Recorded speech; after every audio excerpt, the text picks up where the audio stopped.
I'm going to actually hand the mic over to Nick Honeysett, the CEO of the Balboa Park Online Collaborative. He'll be orchestrating the next couple of hours as we explore our expanding notion of audience and online communities with a look at digital strategy and technology trends. So as a quick introduction, before joining the online collaborative, Nick was the head of administration for the J. Paul Getty Museum in Los Angeles, administering at the museum's 2 campuses in Brentwood and Malibu. And he currently sits on the boards of AAM and the Museum Computer Network, and teaches a course on culture and management of museum technology through the Johns Hopkins University Museum Studies Master's Program. Help me welcome Nick Honeysett. So good afternoon, everyone. Welcome to the afternoon session. How's everyone's blood sugar? Is it up?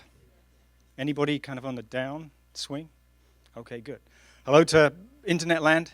Welcome to the afternoon session. So we have a real treat in store for you this afternoon, staffed by luminaries of the museum technology, education, interpretation, strategy world. We also have Mike Edson.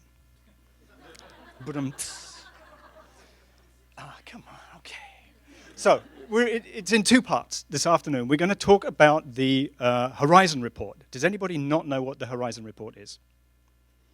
Okay, I'll give you a moment to leave. Okay, that's great. So the Horizon Report, as you'll find out, is a museum-specific report that talks about all the stuff, education, interpretation, technologies, and strategies that are important to museums, and we're going to get into detail on that after we've heard from Mike Edson. If you've never heard of Mike Edson is a kind of rags to riches star of the museum community around technology and digital strategy. One minute he's cleaning cases in the Freer Sackler. The next minute he is a visionary, a thought leader, one of the most engaging speakers you're going to witness in this field. Okay, more than a minute, 20 years maybe. I've known Mike for a long time. My only problem with this afternoon is that I'm going to have to follow him.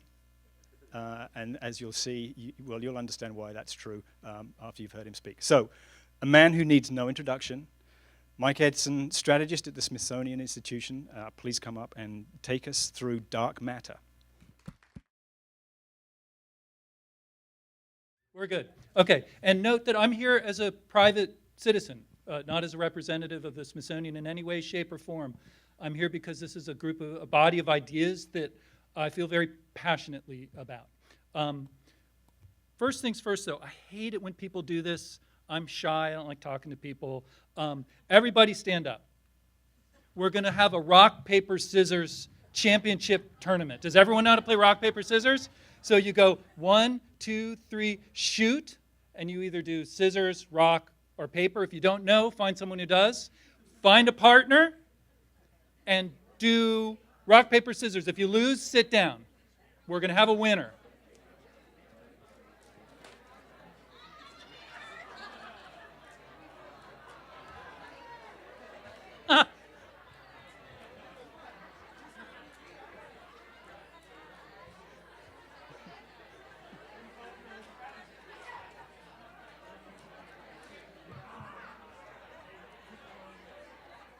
How are we doing? If you tie, do 2 out of 3. Keep going. We must have a winner. If you lose, sit down.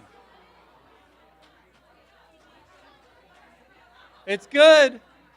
Oh, we're doing well over there. We need a challenger in the back.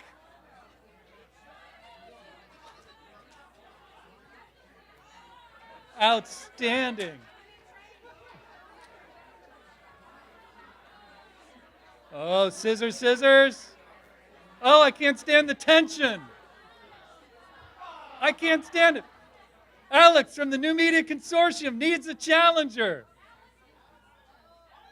Here we go. Here's the final. Wait, here we go. The big final.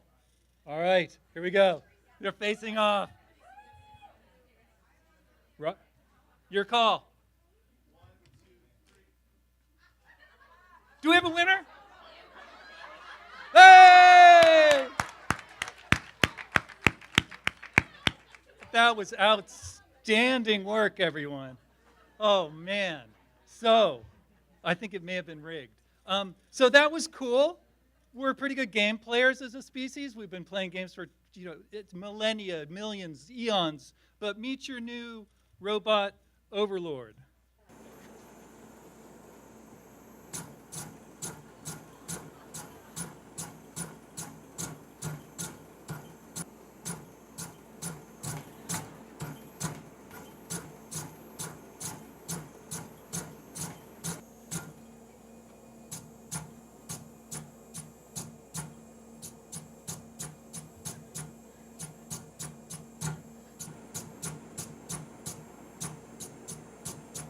Get used to that feeling of futility in the face of when confronted with our robot overlords and superiors. What the team at Ishikawa Oto University in Japan did was they built a robot that can sense what you're doing as you're doing it, much less than a millisecond. That's 1,000th of a second. It can sense what you're doing, and I don't have the graph up, but I think in 2/3 of a millisecond, it shoots its vote. It beats you every time. The acceleration of what computer chips can do has been something that's happening, doubling every couple years in power since the 1950s. That's expected to continue for the next 20, 30 years without interruption. The robot Rochambeau rock, paper, scissors tournament of 2050 is going to be something to behold. So,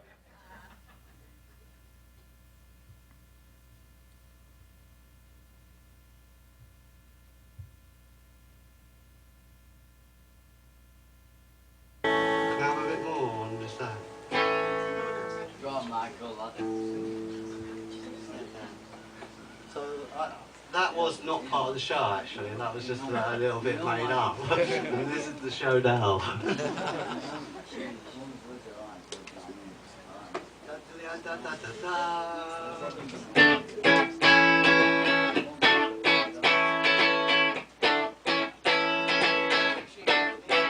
You say you stand by your man. Tell me something I don't understand. You said you love me, and that's a fact. And then you left me, said that you felt trapped. Well, some things you can't explain away, but the heartache's with me till this day. Sing, just stand by me. No, not at all. Sing, stand by me. No way. All the times when we were close, I remember these things the most. I've seen all my dreams come tumbling down. I can't be happy without you around. So alone I keep the wolves at bay. And there's only one thing I can say. You didn't stand by me. No, not at all. You didn't stand by me. No way. You must explain why this must be. Did you lie when you spoke to me?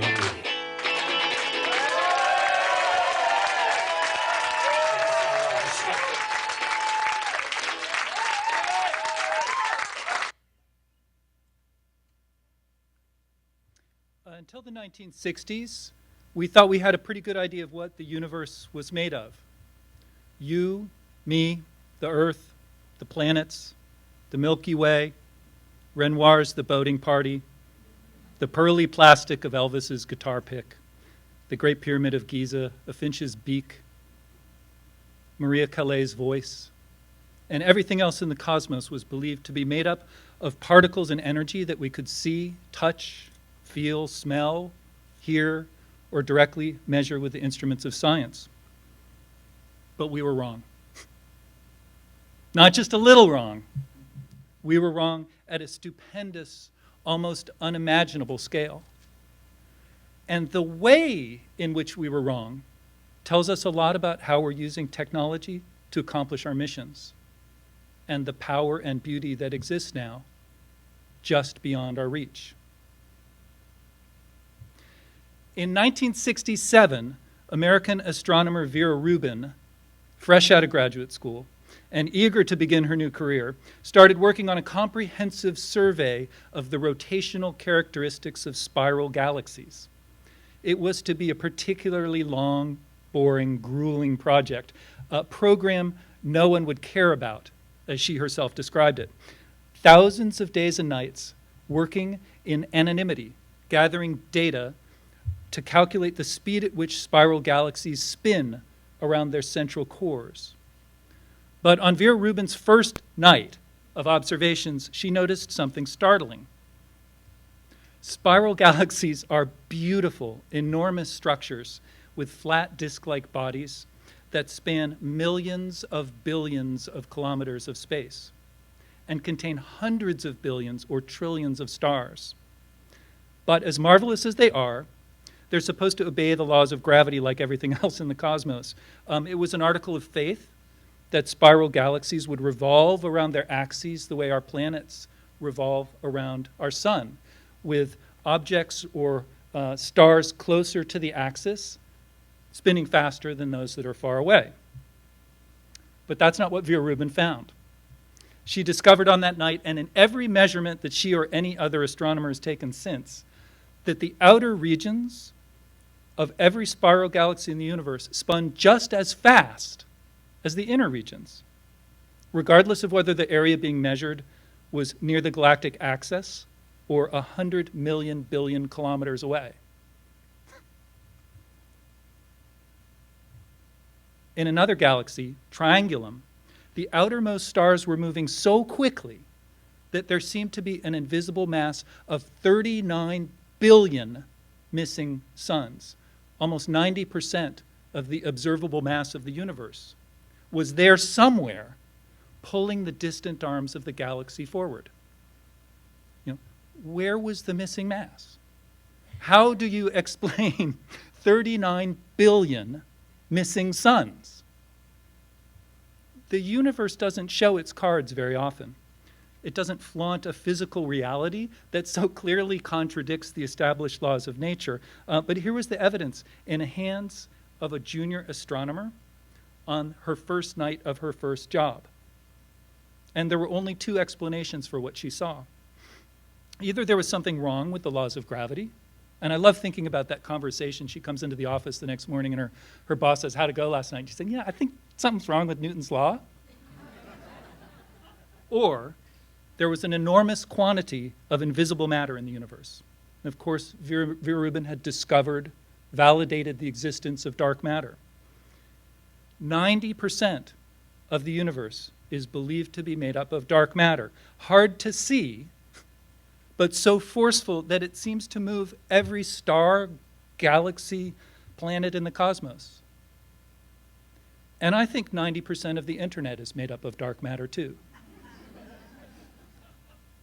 It has an enormous mass and force that often can't be seen or detected by traditional organizations working in traditional ways. The dark matter of the internet is open, social, peer-to-peer, read, write, and without it, we're only working on a small fraction of what the internet can do to help us fulfill our missions. Vera Rubin said, "We became astronomers thinking we were studying the universe, and now we learned that we are just studying the 5 or 10% that is luminous."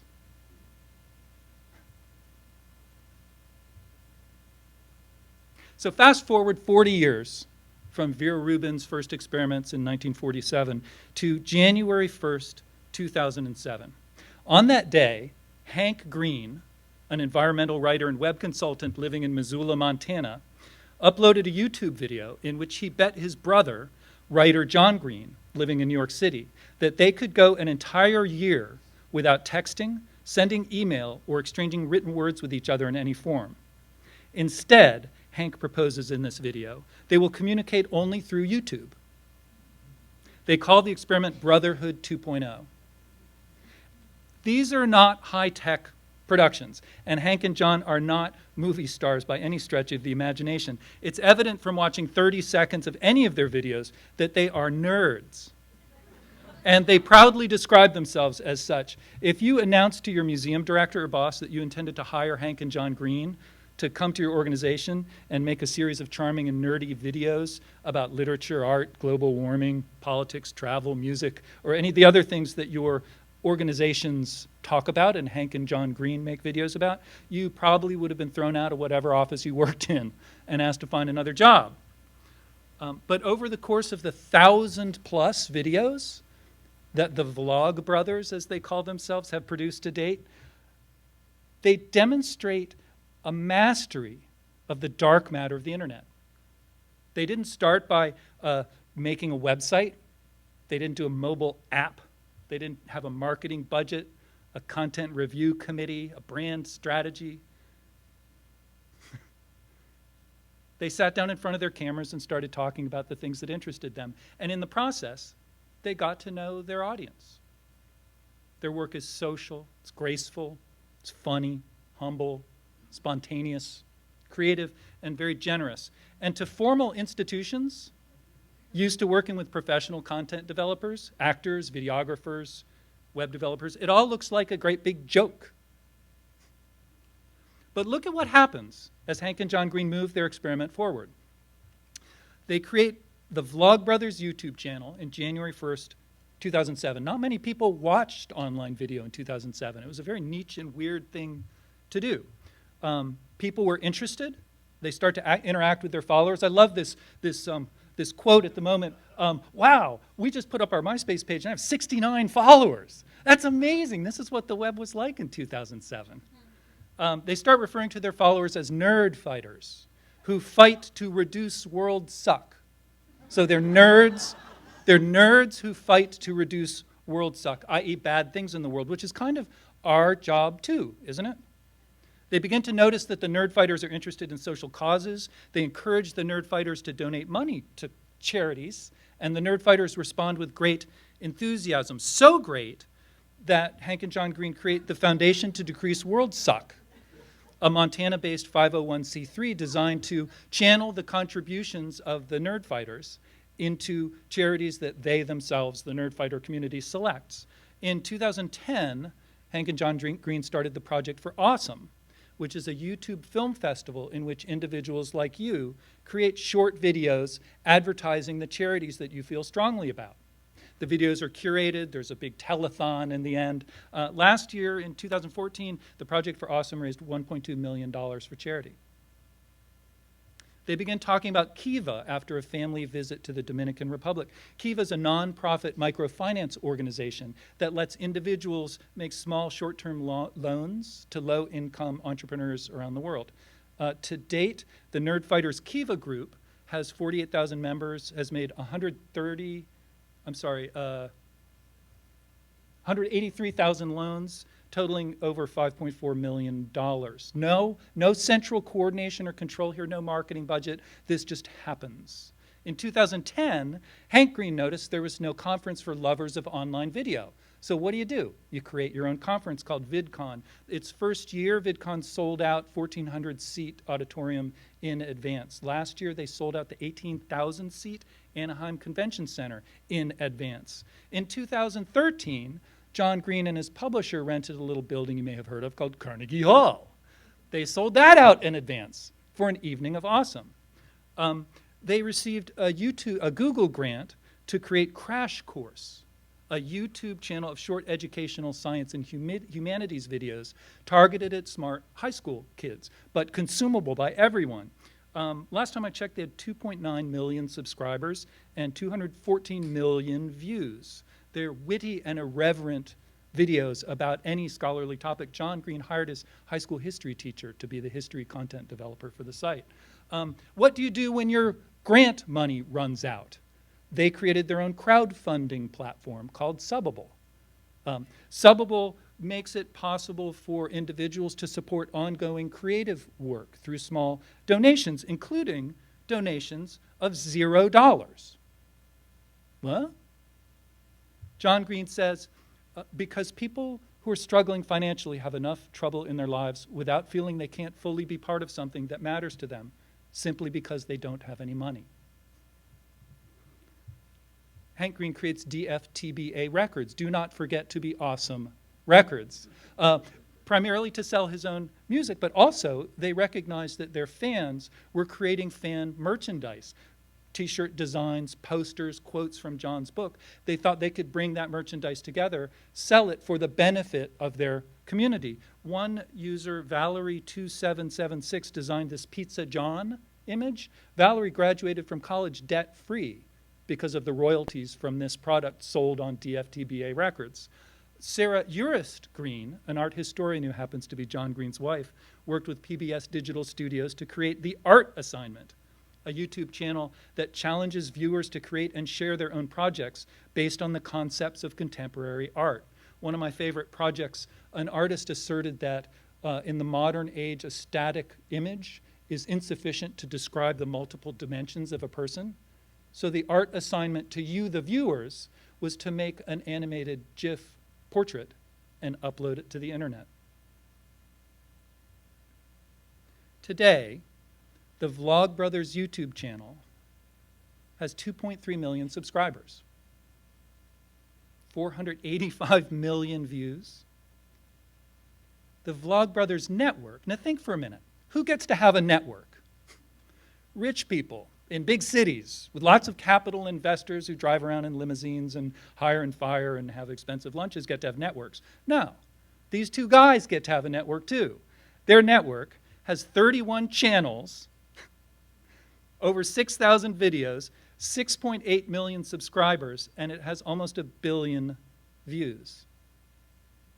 They have 8 times more views and 3 times more subscribers than the Oprah Winfrey Network channel. And Oprah Winfrey is a billionaire.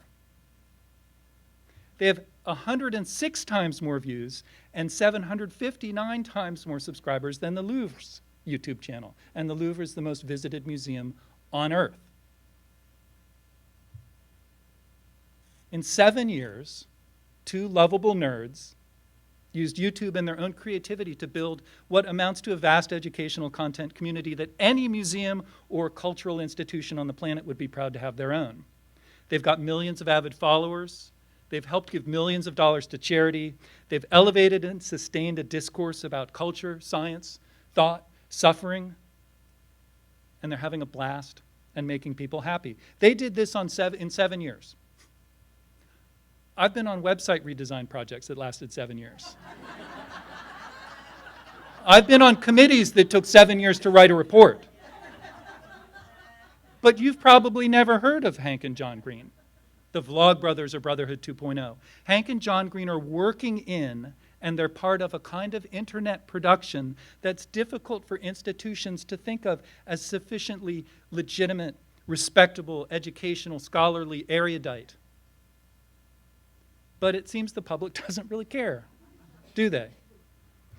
I think the public doesn't often seem to think what we do is sufficiently accessible, smart, joyous, attentive, generous, welcoming, imaginative, bold, educational, or meaningful to merit much of their attention. In the 1990s, researchers from the Urban Institute conducted a study of arts and culture participation in underprivileged communities in Oakland, California. When they surveyed local residents to find out where they got their culture, they were met with blank stares and a general reply of, well, we don't have that around here. But to the researchers' credit, they went back, they thought for a few months, and they returned to reframe the question. Who are the creative people in your community? When they asked that question, they got an outpouring of information about the creative people, the writers, the poets, the rappers, the DJs, the visual artists living all around them. The problem wasn't a lack of culture in the community.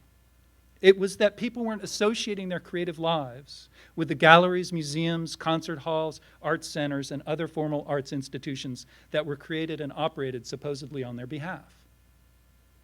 In a similar vein, the organization UX for Good held a design challenge workshop in Washington, D.C. last February to help generate new approaches to accomplishing the mission of the National Endowment for the Arts. 7 teams of information architects and user experience designers were invited to invent projects, processes, and programs to, quote, support the arts in every community in the United States. Designers were told they would have the equivalent of the NEA's budget, staff, and network, but they were not told that the project was for or about the NEA, or that NEA administrators were in attendance. When the teams reported back, none of the concepts proposed to use any aspect of the existing cultural infrastructure that the NEA had helped build for the last 50 years. In the minds of those designers, America's cultural institutions, its museums, symphonies, operas, ballets, performing arts centers, and other cultural attractions did not seem to be an asset that would help them support the arts in every community in the United States. Online, it may be no different. In this article by Jane Finnis, the director of Culture 24, titled Why Your Cultural Website is Rubbish, she observes that the UK's 40 biggest cultural venues attract less than 0.04% of UK web traffic. Brewster Kahle, the founder of the Internet Archive, observes of America's research and academic libraries, the people who are supposed to be doing universal access to knowledge and are getting paid $12 billion a year to do it are not getting the job done. Some of the disconnect between what institutions could do online and what they do online can be attributed to the clothesline paradox, a term environmental pioneer Steve Baer coined to describe the phenomenon in which we value activity that can be measured easily, like running a clothes dryer, over equally important and powerful activity that eludes measurement, like hanging your clothes on the line. In a 2012 essay titled Measuring the Impact of the Sharing Economy, Tim O'Reilly wrote, "It's clear to me there's a new economy of content that's quite possibly larger than the old one, but just not as well measured because we measure value captured, not value created for users. And aren't we in mission-driven institutions supposed to be all about creating value for users?" The opportunity here is absolutely tremendous. And the experimentation that's happening in our industries is very encouraging. The question now is how to get those projects and experiments to scale up to more users and out to more of our profession. Leaders of cultural technology projects often tell me they still have to fight tooth and nail for every dollar of funding and every yes of permission from their supporters. Even for projects that are considered to be successful, project teams are painfully aware of how much more they could be doing to scale the impact of their initiatives if they had adequate support. A director of a digital media group at a major metropolitan library system told me about a recent award-winning project that took 2 years to bring to fruition. He said, "It's been great, but we should be doing 10 of those a year." Small projects, experiments, small institutions, small outcomes aren't a matter of the glass being half empty or half full. The disconnect here is that the glass, the internet and the dark matter of open, social, read-write culture, is so much bigger than we're accustomed to thinking about. The glass is freaking huge, and it's getting bigger every minute. In 2010, Clay Shirky wrote the book Cognitive Surplus, in which he demonstrated that among the internet-connected, educated people of planet Earth, there are 1 trillion free hours of time every year that can be used for a higher purpose. He says, what do Americans spend 260 billion hours a year doing? Watching TV. He says, since World War II, every American has had a very serious part-time job to watch TV. 1 trillion hours of free time. But 1 billion people have joined the internet since Clay Shirky published Cognitive Surplus.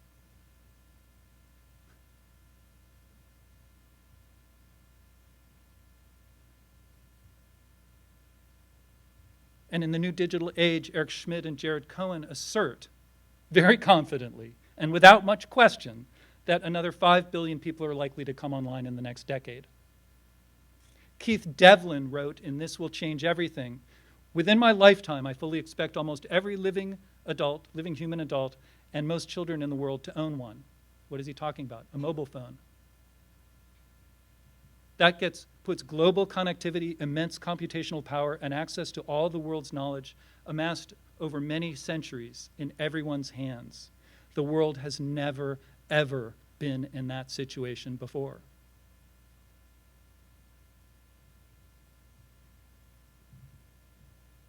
The caption at the top says, "Smartphones sold today."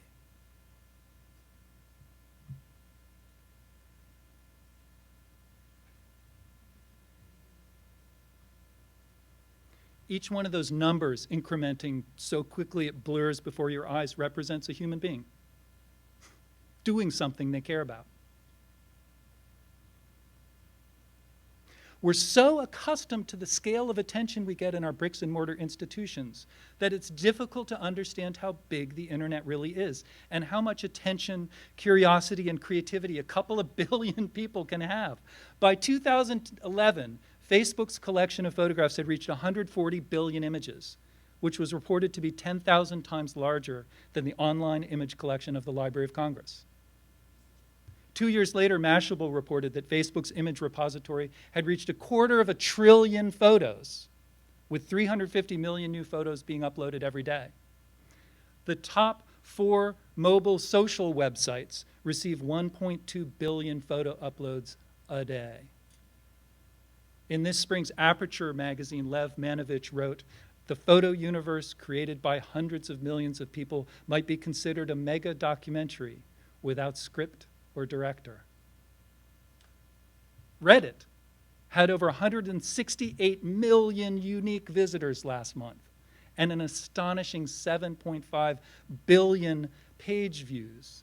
This is not simply lowbrow entertainment. The top 3 Reddit Ask Me Anything sessions were with Barack Obama, Sir David Attenborough, Bill Gates, closely followed by, "I am the guy with 2 penises. Ask me anything." "I was mauled by a bear, fought it off, and drove 4 miles down a mountain road with my face hanging off. Ask me anything." Interesting. We think that pop culture looks like this. Bears fighting people. That's trashy stuff. That's not worthy of our institutions. But what's the difference between that and this? Of Lewis and Clark's first encounter with a grizzly bear. Or this, Hieronymus Bosch. I often think of Studs Terkel, a hero of mine, the legendary Chicago reporter who wrote the book Working. We read it in 7th grade social studies. He interviews politicians, police officers, butchers, prostitutes, everyone. People are hungry for stories. It's part of our very being. Storytelling is a form of history, of immortality too. It goes from one generation to another. Or Cory Doctorow, who in his book Information Doesn't Want to Be Free, makes a very compelling case that trivial is enough. Trivial is the way we form our bonds of community and friendship. And it's only through trivial that we get to the momentous. Now, I'm often challenged that a TED Talk, an online forum, a chat room, is not as authentic as real experiences. Real experiences. Even in the Horizon report that you are soon to get a copy of, it asserts that a digital visit cannot replace the richness of an analog visit. We sort of believe that in a lot of ways. But try Googling TED Talk made me cry. And watch a couple of the videos that come out of the other end. 2 of my favorites are a story about knots and surgeons by Ed Gavigan, and this story about a mute quadriplegic who finds a research partner to help him use quadcopters and robots to re-engage with his community and his world. And then think about what often happens during visits to museums. This is, of course, what happens when you go to see the Mona Lisa.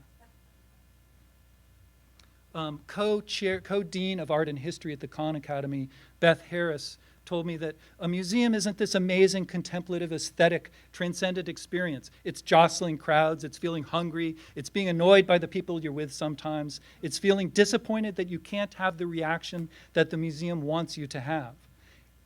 I mean, it's a whole range of complicated things. And even the Smithsonian recognizes that the explicit aims of exhibition planners are rarely achieved to any significant degree.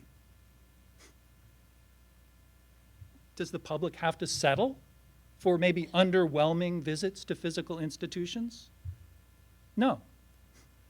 Alexis Ohanian, the founder of Reddit, wrote a book called Without Their Permission about the concept of permissionless innovation. He said during the Industrial Revolution, the era in which most of our institutions were founded, chartered, our managers trained really, you had to open a factory. With the internet revolution, you nearly need open a laptop.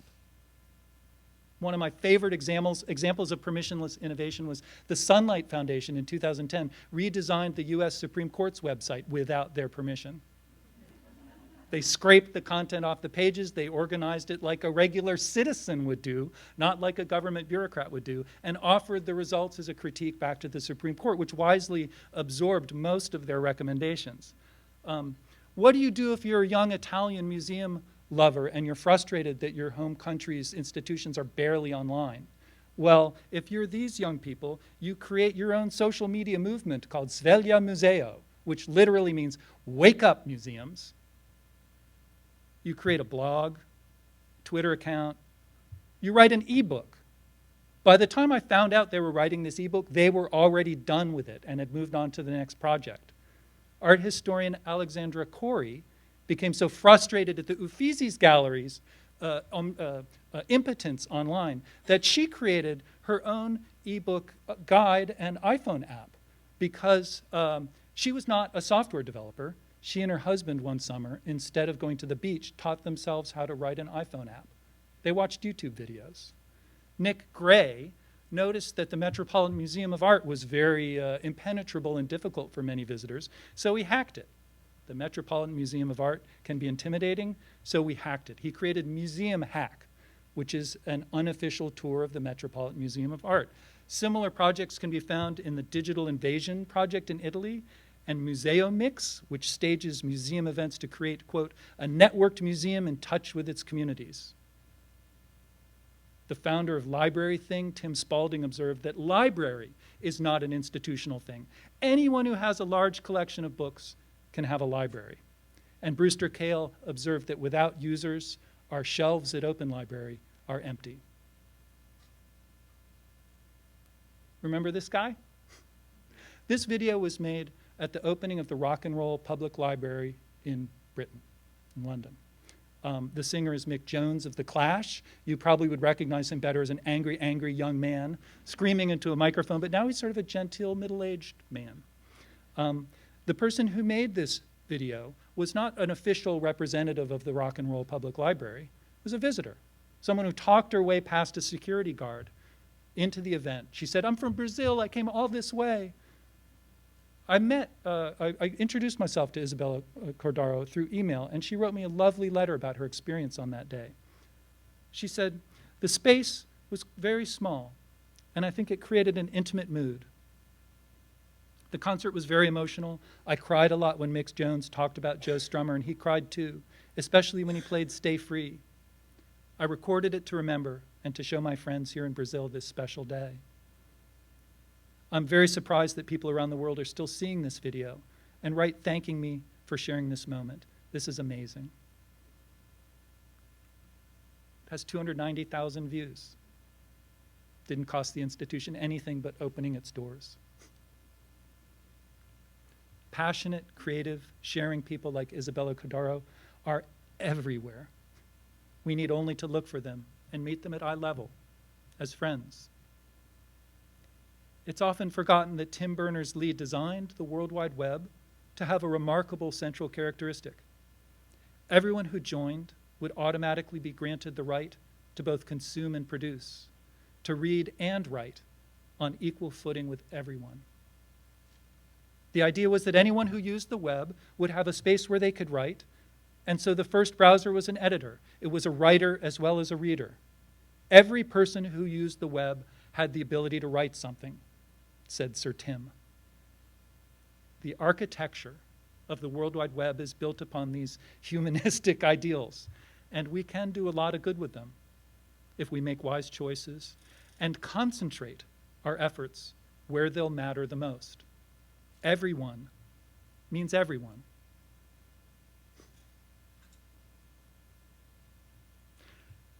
Until recently, we thought we had a pretty good idea of what museums were made of, cultural institutions, libraries. They were made of buildings, collections, staff, and visitors, things we could see, touch, smell, hear, or directly measure by counting tickets sold and people through our doors. But we were wrong. Not just a little wrong, wrong at a stupendous, almost unimaginable scale. Like the universe before Vera Rubin discovered dark matter, we were seeing only the small percentage of cultural activity we expected to see, where we expected to see it, when we expected to see it. Our institutions can and must play a huge role in the story of how Earth's 7 billion citizens will lead their lives, make and participate in their culture, learn, share, invent, create, cry, laugh, and do in the future. If we begin to work with true conviction in the areas of the internet that are less familiar to us and more familiar to them. Towards the end of her career, Vera Rubin wrote, "In a very real sense, astronomy begins anew. The joy and fun of understanding the universe we bequeath to our grandchildren and to their grandchildren. With over 90% of the matter of the universe still to play with, even the sky will not be the limit." Thank you.